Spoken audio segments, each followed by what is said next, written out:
All right, hello everyone, and welcome to my channel. We do educational videos here, and we are focused on great theories of everything, things that you can use for everything in your life, because they encompass all, forms of learning, and in particular, we focus on these theories of everything that are obscure, that you probably haven't heard about before, but if you did, they would enhance your life in your ability to shift your paradigm, to arrive at better physical, mental, and spiritual health, and form a holistic worldview and awaken to 5D consciousness. Today is the 58th video that we've done on Daniel Ingram's book called Mastering the Core Teachings of the Buddha. And this book is on all things Buddhism, which I must clarify is I don't see this as being a religion. I see it really as being a science. It's really the science of meditation. Two kinds of meditation: concentration, where you are focused on an object in your meditative practice, and then insight meditation, where you are open to your five senses, your sense impressions and your mental impressions, and you investigate them for the three characteristics of impermanence, dissatisfactoriness, and no self. And and that insight meditation is what allows you to arrive at wisdom and to eliminate suffering for yourself. And awaken yourself. So Ingram is a veteran of meditation retreats all over the world, especially in the Far East, and he has picked the brains of some of the luminaries there who are custodians of ancient wisdom going all the way back to 500 BC or thereabouts, when the Buddha was alive, if he ever existed, which I have doubts about, but whoever came up with it, they have a lot of maps about the stages of insight, the stages of concentration that you can get into, mental or states or stages called jhanas, jnanas, and he maps these out and kind of, shows you how to use these maps in your own practice to kind of figure out where you're at and where you're going. And we left off yesterday at the very end of a section here that's really, I think, chapter 35, which is on like how the maps help. And so we're going to just finish the last two paragraphs of this and then move on to the next chapter. Okay, from this point, you are in there. Okay, after you have experienced your equanimity, high equanimity, the 11th stage out of 16, and of insight meditation.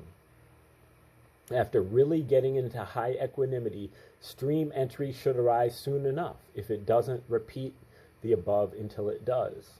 From this point, you are in there, and progress of some kind is now inevitable. The first fingerhold on ultimate reality is extremely important, as without it you can wander far and wide and get nowhere. Advice for what to do next is given later. In this way of thinking, there are only about 5 stages, and they are relatively easy to identify. The first is before you get any sort of strong concentration, and the advice is to get your momentary concentration stronger through good, present-centered insight technique.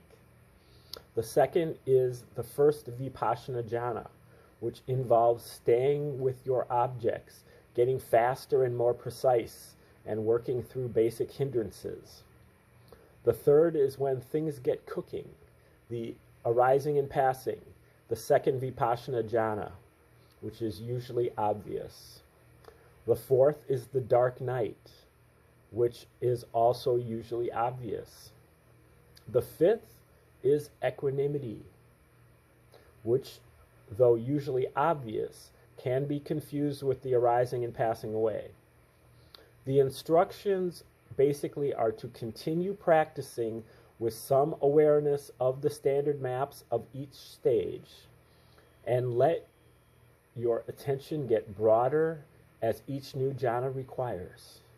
Memorize this basic 5-stage framework and the standard advice for each basic stage, and you will be a stronger, more independent, competent, and empowered practitioner. Okay, that is the end of chapter 35. Now, chapter 36 is called Beyond First Path. What next? So this chapter is really made for the people who have advanced quite far along the path to get to the end of the whole cycle, the first path, and then you go again. So, this is advanced stuff, but, there might be people out here who are that advanced. I'm not one of them, but maybe one day.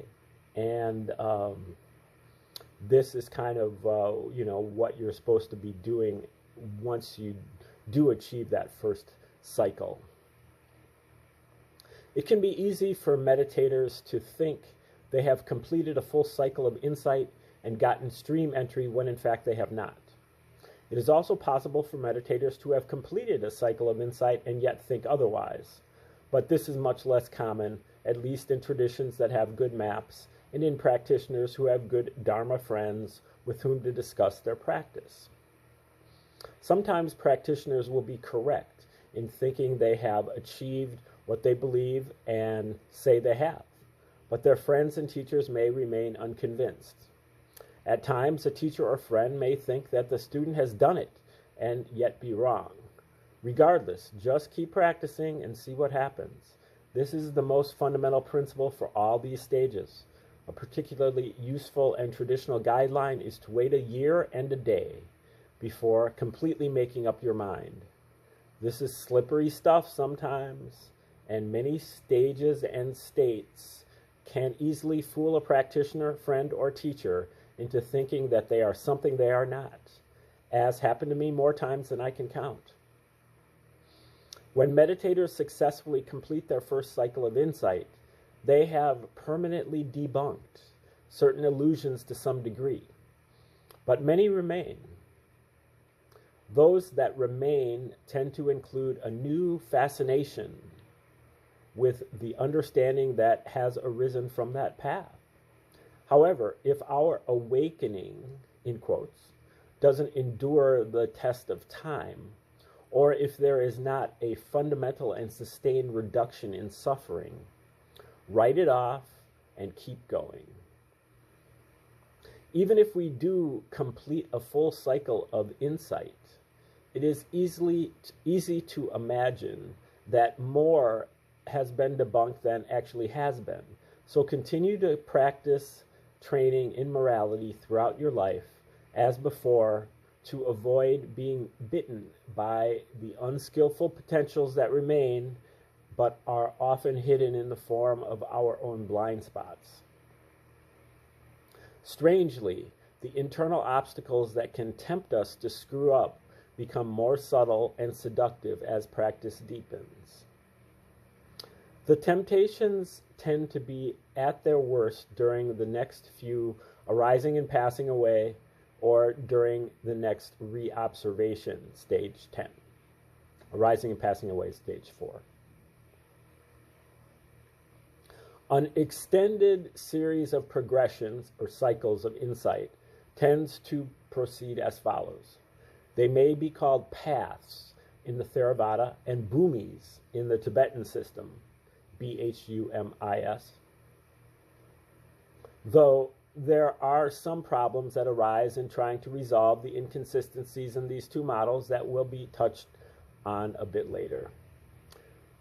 Thus, a more general treatment follows, and the descriptions of the stages here are not taken directly from any specific tradition, but are influenced by a number of them. From one angle, none of this is necessary information, as continued practice, just as before, will move things along quite naturally. From another angle, this information might be useful if we have expectations of what might come next that are not in accord with reality or that interfere with practice.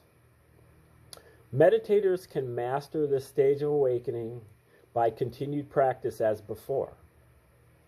Stronger practitioners in review can quickly learn to move through all the stages, starting from the arising and passing away, through the dark night, up to equanimity and possibly fruition in a single sitting, or even during some of the activities of daily life. Merely sitting down on a cushion, or being awake in the ordinary sense for that matter, will involve naturally moving through these review cycles. The speed and clarity can vary widely depending on the practitioner.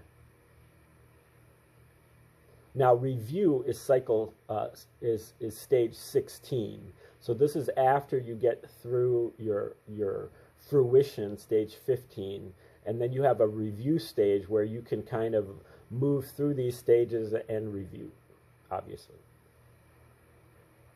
Merely sitting down on a cushion or being awake in the ordinary sense for that matter will involve naturally moving through these review cycles. The speed and clarity can vary depending on the practitioner, their specific practice, and other circumstances. We may even find it interesting to purposefully hang out in some of the stages of the dark night just to learn more from and about them, as they have very important lessons to teach and are very interesting territory. However impressive all this may seem, we may also come to realize that this is just a new beginning in some ways, like graduating from high school, but then becoming a lowly freshman in college.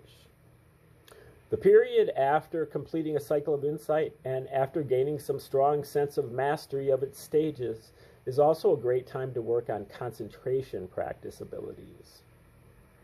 The reason for waiting is that concentration practices and insight practices tend to have inertia to them.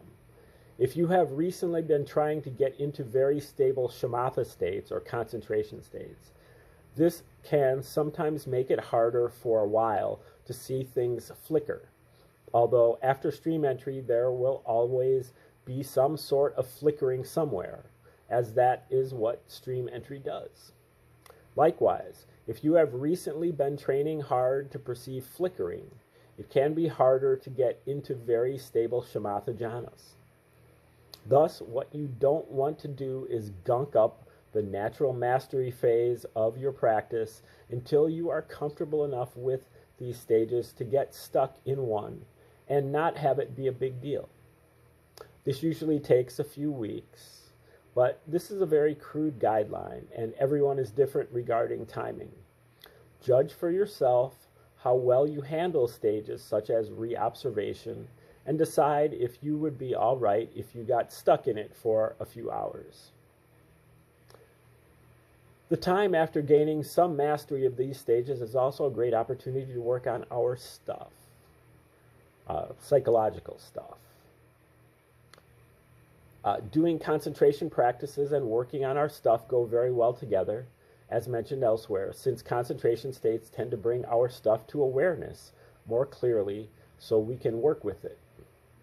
The time during a mastery phase is also great for making sure that our daily life is functioning well, particularly if we made a mess of it while trying to become awakened or more awakened. Mastery of these stages tends to peak at some point, and the sense can arise that we definitely got it. For many, fruitions tend to occur quickly, clearly, and easily, though again, not always. Given time and practice, we may begin to get bored with our current level of attainment and with our ability to attain these stages and fruitions. Practice can begin to seem very sloppy, and the quiet bliss wave after fruitions can diminish unless we do not attain it for some longer period, which would probably require resolutions to that effect.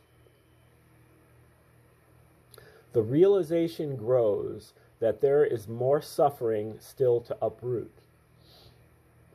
We begin to see more layers of reality that are not well understood or illuminated by our current understanding, hints of which probably revealed themselves very soon after attainment of that path.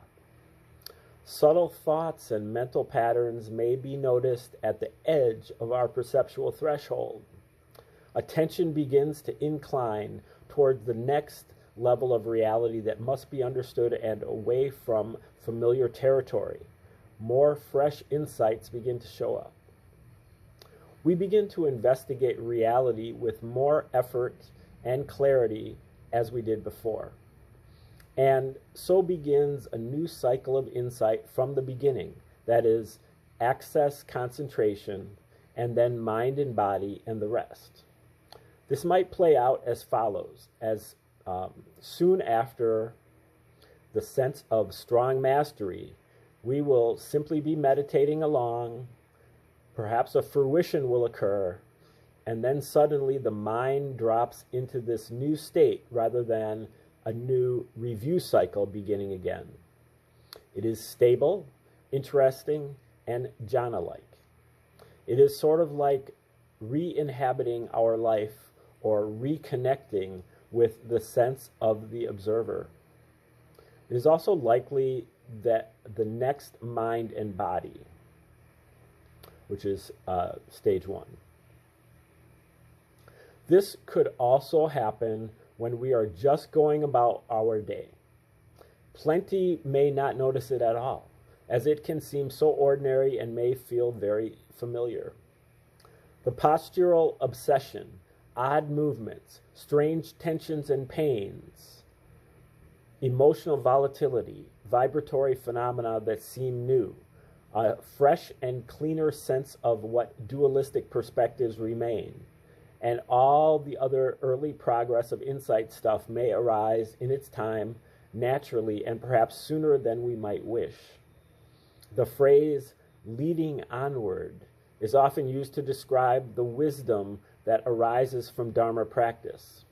Strangely, it is a phrase and a fact that I have cursed just as often as blessed. And entering new insight territory at inopportune times or before we feel ready reveals my reasons for this. Insight cycles can sometimes be traumatic, and it is often advisable to take a break to recover your sense of humor and appreciation of life before plunging on if you lost them along the way. However, at this point, the Dharma waits for no one and may propel you onward regardless of your wishes. Note well, for those in between stages, there is still the ability to easily attain any of the previous stages, starting at the level of the current arising and passing away, and moving up from there. So things can get quite murky when trying to figure out what stage we are in or attain specific new stages. It can be as if the early stages of the next stage, the next large insight cycle are arising, whereas for a while, practice always started out at the level of the arising and passing away. Fixating our thoughts about what stage we are in is guaranteed to cause some degree of suffering that is worth investigating, especially in the in-between stages, though a gentle awareness of the maps can be useful if those sensations can be investigated. You might note mapping, when thoughts of mapping arise. There can be a sort of fork in the path for a while when the meditator is seemingly able to choose whether to review previous stages or press on. It can seem as though the background is solidifying and the mind is growing noisier as well as less predictable, less stable, and less skillful. More of our stuff may suddenly bubble to the surface.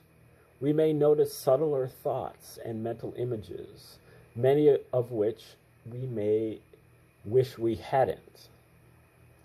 We may feel less awakened, as if our realization was fading. Clear and consistent insight practice, that is, understanding the three characteristics of all types of sensations, including thoughts, regarding maps and goals, is the only thing that finally helps, just as before. After we cross the next arising and passing, which may happen relatively quickly if we practice well and often, we will tend to have a very hard time re-attaining fruition for a while, again assuming we were able to before. We may meditate along and then get stuck in a stage that seems to head nowhere and is sort of like low equanimity, in that there are clear vibrations that are not varying with the breath or any other movement, and yet the background is too dense, noisy, and poorly perceived for clear and complete formations to show themselves. Finding the fork in the road back to familiar meditation territory can now be quite tricky, and even if we do find the way back, the old territory is unlikely to be particularly appealing. Fruitions may arise, but they may do so in a way that is less reliable or certain. Suddenly we are on the ride again, and will soon have to face the fullness of the next dark night with all its implications. It may even be more challenging than before, but could just as easily be less so. One friend of mine sailed through one dark night in about 6 minutes, and the next one took him many years. There is no way to predict durations or degrees of difficulty of the next big cycle of insight. It can happen that many times we will try to meditate to equanimity, but fall back when we get to reobservation. We may thus try to re-attain previous stages, as we may feel that we are in over our heads. We may get into the next stage of desire for deliverance, stage 9, reobservation is 10, wish very strongly to go beyond all of this, and do so by re-attaining fruition, stage 15, of the current path, instead of attaining the next one. However, even if we can retreat into the old territory, we will still be haunted to some degree by the dark night in our lives, and will have to learn to navigate skillfully in this territory one way or another. Sometimes remastering the current path, supported by resolutions to backtrack to review, is helpful for building a sufficient foundation from which to proceed well into the new territory. Eventually, there is no way to go back, and we are simply left facing the new territory without an obvious, skillful escape route. There can arise an odd phenomenon that Bill Hamilton referred to as 12th path, though this phrase is not in common usage. It is, however, a common phenomenon for those who have attained at least stream entry, and is probably the most important concept in this book for those working on the higher paths, particularly beyond second path.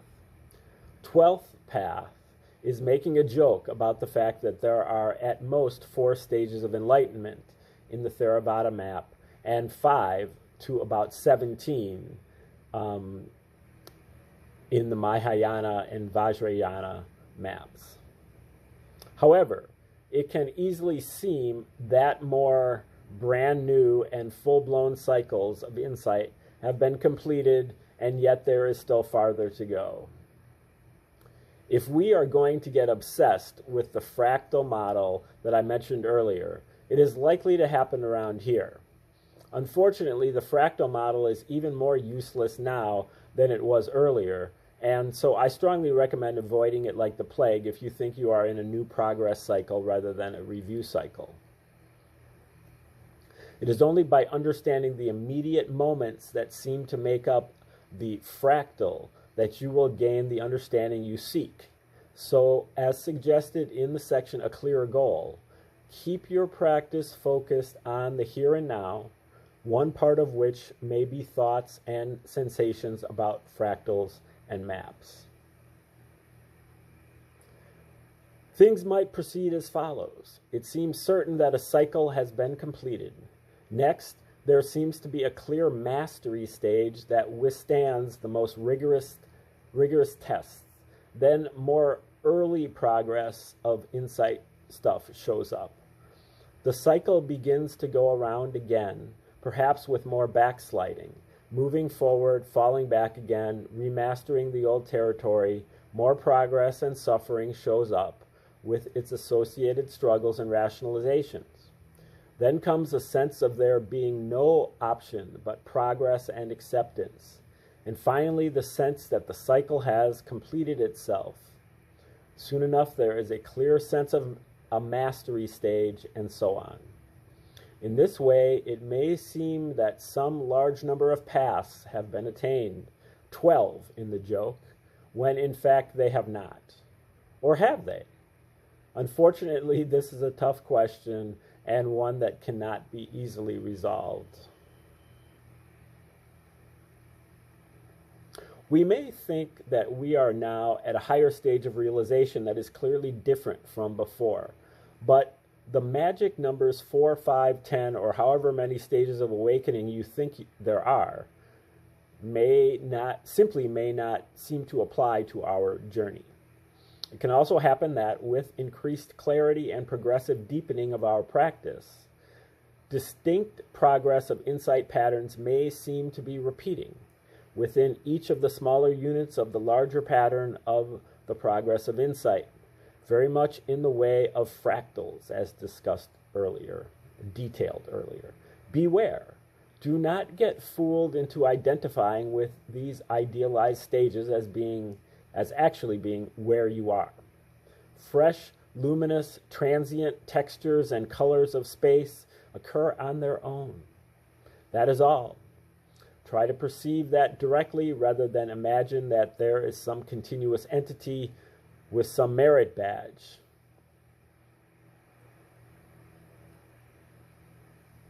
New progress cycles and their accompanying vagueness can be very confusing if we are fixated on models, but are not aware that the in-between territory is nearly impossible to successfully map in real time. We may sometimes feel that we have just gone through the target progress of insight cycle when we may have gone through just a small part of it. We may begin to think we see first, second, third, or fourth Vipassana jhana aspects of each of the 4 larger Vipassana jhanas. We may even begin to see patterns like those of a full progress of insight within each of the stages of the larger progress of insight, or even within parts of each stage. A similar observation can arise in concentration practice with the shamatha jhanas, but this tends not to be nearly as problematic or dramatic. I have concluded that fear, anxiety, confusion, indecision, and even certainty about these issues are clear markers of what needs to be investigated. That is, these sensate patterns of emotional phenomena themselves, noting fear, confusion, frustration, doubt, and the like can be very skillful to help us develop a metacognitive awareness of those patterns until we can delve more deeply into the sensations that make them up. In this way, these aspects of suffering have become trusted friends, clear signposts, and red flags, as well as aspects of the goal, which is the path in the end. The more we realize that those very processes are it, those very sensations are it, the closer reality is to understanding itself. The closer reality is to understanding itself, the less fundamental suffering there is. Okay, I think we're going to stop right there, and we will resume tomorrow at this location. And please come back and tune in. Thanks for tuning in today, and have a great day.